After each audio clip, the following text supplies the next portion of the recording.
Assalamualaikum warahmatullahi wabarakatuh. Om Santiastu, nama budaya, salam kebajikan. Halo Bapak Ibu guru hebat, perkenalkan nama saya Widya Oktasia. Saya biasa dipanggil Widya. Saat ini saya bertugas di UPT SMPN 21 Solok Selatan sebagai guru mata pelajaran IPS. Setiap peserta didik adalah makhluk yang unik, di mana mereka mempunyai kemampuan masing-masing yang tidak bisa kita samakan dengan yang lain. Hal ini senada dengan pepatah orang Minangkabau yang mengatakan kapal lo sama hitam tapi isinya beda. Dalam bahasa Indonesia, mungkin rambut peserta didik kita itu sama, Bapak Ibu. Tapi ingat, mereka mempunyai kemampuan, minat, bakat yang berbeda-beda. Lantas, kita sebagai guru harus bagaimana? Jawabannya, pembelajaran berdiferensiasi. Nah, diharapkan dengan adanya pembelajaran berdiferensiasi, kita mampu mengakomodasi murid berkembang sesuai dengan potensinya dan kemampuannya. Baiklah Bapak Ibu, kali ini izinkan saya berbagi video praktik baik tentang pembelajaran berdiferensiasi yang saya laksanakan di UPT SMPN 21 Solok Selatan, tepatnya di kelas 8 dengan materi pluralitas bangsa Indonesia. Selamat menyaksikan. Assalamualaikum. Waalaikumsalam warahmatullahi wabarakatuh. Oke, bagaimana kabarnya hari ini anak-anak Ibu? Alhamdulillah luar biasa, tetap semangat, Allahu Akbar. Pembelajaran berdiferensiasi ini dilakukan di kelas 8 dengan materi pluralitas bangsa Indonesia. Pembelajaran kali ini menggunakan model PJBL atau Project Based Learning, di mana PJBL ini terdiri dari 6 langkah. Harapannya peserta didik mampu membuat produk pembelajaran dengan menggunakan sumber daya yang ada sesuai dengan minat dan kesepakatan yang ada di dalam kelompok. Kegiatan awal pembelajaran diawali dengan salam dan mengajak peserta didik untuk berdoa. Hal ini untuk menguatkan nilai profil Pancasila, yaitu bertakwa pada Tuhan Yang Esa. Kemudian dilanjutkan dengan menyanyikan lagu wajib, menyiapkan mental dan lingkungan peserta didik, persepsi dan pertanyaan pemantik. Kegiatan pendahuluan ini dilakukan selama 15 menit. Dengan kegiatan ini diharapkan mampu membangun kesiapan siswa dalam menempuh pembelajaran. 15 menit pertama merupakan ujung tombak pembelajaran. Seperti kata pepatah, kesan pertama harus menggoda, setelah itu terserah Anda.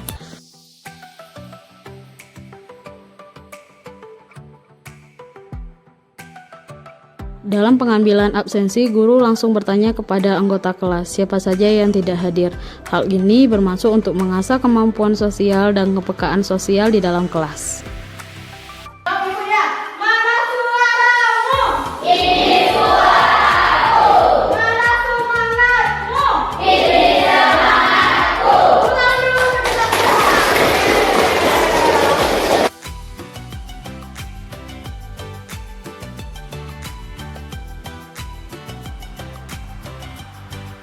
Kegiatan inti diawali dengan adanya tes awal pembelajaran, di mana hal ini bertujuan untuk melihat seberapa besar dan seberapa jauh pemahaman yang dimiliki oleh peserta didik terhadap materi yang akan dipelajari.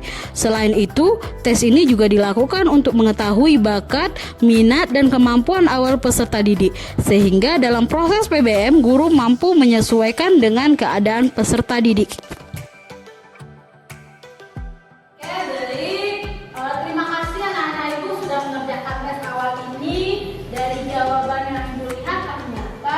Beberapa dari kalian sudah paham atau sudah bisa menjawab tentang pluralitas, namun beberapa juga belum sepertinya sama menjawab tentang materi pluralitas. Oke.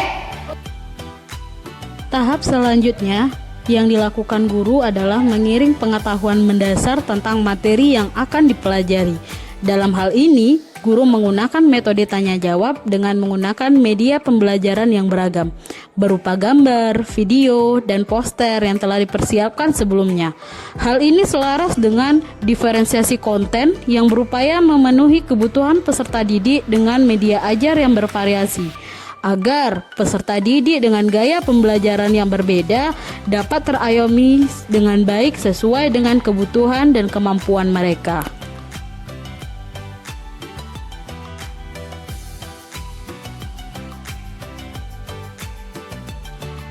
Dengan penggunaan media ajar yang beragam dan bervariasi, ternyata mampu meningkatkan antusias peserta didik dalam belajar. Hal ini dilihat dari semangat mereka dalam mengikuti proses pembelajaran. Tentu saja, guru mengambil gambar, video, dan poster sangat relate dan sesuai dengan lingkungan mereka, sehingga peserta didik langsung bisa membayangkan dan mengaitkan materi yang dipelajari dengan kehidupan mereka.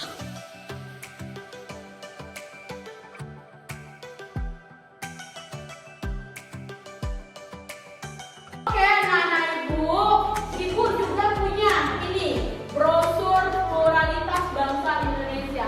Di sini ibu sudah merangkum materi-materi tentang pluralitas bangsa Indonesia. Silakan nanti anak-anak siswa ibu baca supaya tahu kesimpulan dari materi kita. Ibu buatnya pakai kanva kayak ini, ya. Nah, ini ibu bagikan satu persatu, silakan dibaca. Ada yang mau bantu ibu nggak bagikannya? Ada? Siapa? Ayo, silakan. Melalui penggunaan media pembelajaran yang bervariasi, guru berharap dapat memfasilitasi peserta didik untuk mengetahui kata kunci dari materi yang akan dipelajari sesuai dengan tahap kemampuan dan gaya belajar mereka.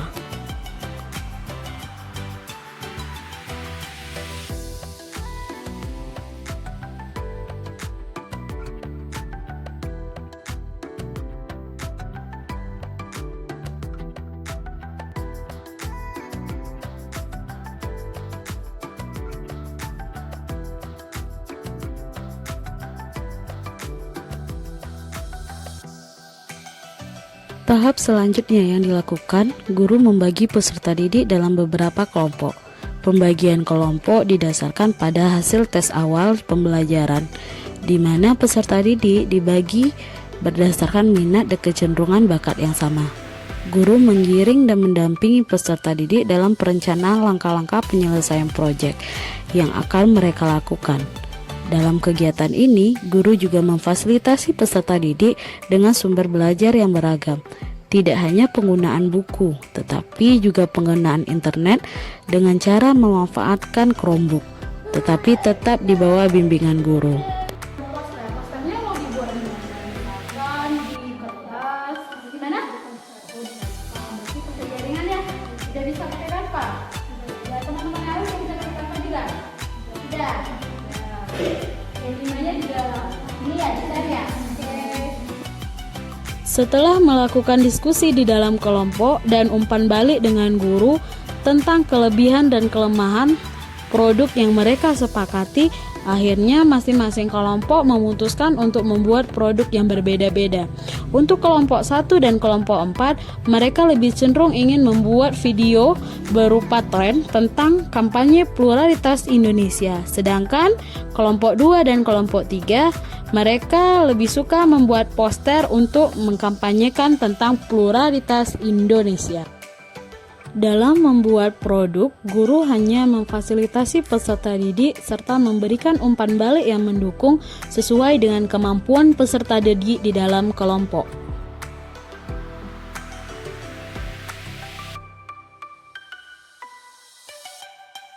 Untuk menghindari ketegangan sementara, guru mengajak peserta didik melakukan ice breaking.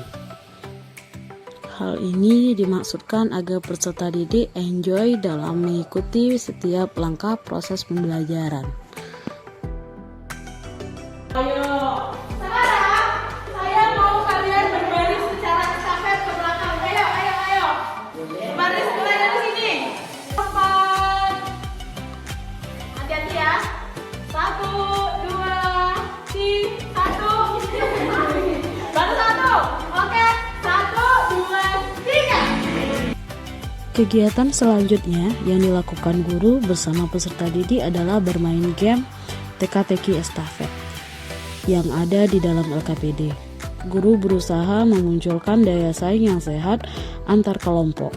Hal ini diharapkan mampu mengasah kemampuan berpikir kritis dan kreatif peserta didik, tetapi tetap dengan cara bersaing sehat. Untuk langkah PJBL ketiga dan keempat, yaitu menyusun jadwal dan monitor kemajuan proyek, akan dilakukan di luar jam PBM. Sedangkan untuk tahap penilaian hasil dan evaluasi akan dilakukan pada pertemuan selanjutnya. Kegiatan PBM kemudian diakhiri dengan tes akhir untuk mengetahui bagian mana dari materi pembelajaran yang belum sepenuhnya dipahami oleh peserta didik, sehingga bisa dimatangkan di pertemuan selanjutnya. Kemudian, guru dan peserta didik sama-sama menyimpulkan materi dengan cara bertanya jawab mengenai kata kunci dari materi yang telah dipelajari sebelumnya. Setelah itu, peserta didik melakukan refleksi tentang bagaimana perasaan mereka dalam pembelajaran kali ini dengan cara memilih salah satu emotikon yang ada. Akhirnya, pembelajaran ditutup dengan salam, doa, dan ucapan terima kasih.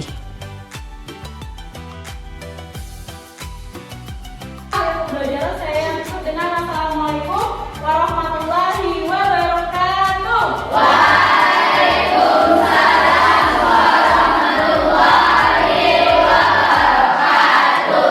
Terima kasih Bu, doakan kami sukses, kami sayang Ibu.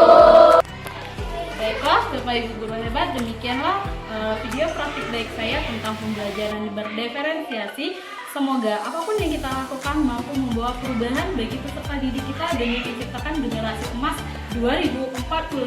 Semangat perubahan bersama Wardah Inspiring Teacher. Assalamualaikum warahmatullahi wabarakatuh.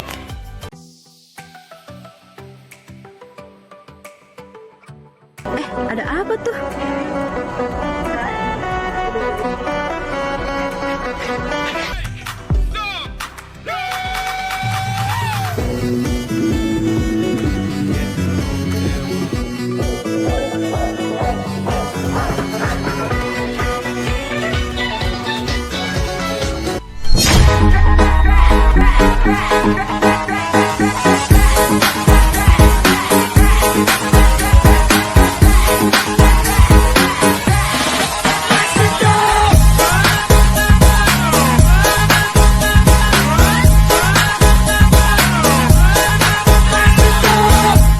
Assalamualaikum warahmatullahi wabarakatuh.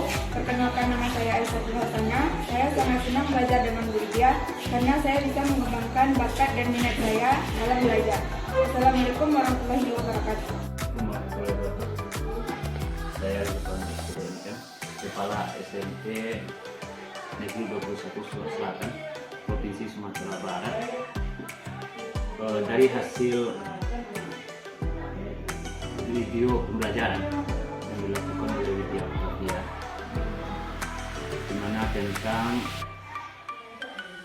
pembelajaran berdiferensiasi, tentang pembelajaran berdiferensiasi, ya, di mana itu sangat baik karena pembelajaran berdiferensiasi itu merupakan metode pembelajaran yang mengarah untuk meningkatkan kebutuhan siswa, di mana dalam kurikulum Merdeka itu sangat perlu sekali digunakan karena tujuan inti dari kurikulum Merdeka itu adalah bagaimana kita pembelajaran itu mengarah terhadap peserta didik. Jadi untuk pembelajaran berorganisasi yang sudah dibuat di pembelajaran oleh Widya Octavia, mudah-mudahan bermanfaat bagi yang lain dan beberapa hal yang perlu diperbaiki dan ada peningkatan bagaimana pembelajaran berdiferensiasi itu dapat sebetul-betulnya bermanfaat dalam penggunaan kurikulum Merdeka. Demikian, terima kasih. Assalamualaikum warahmatullahi wabarakatuh.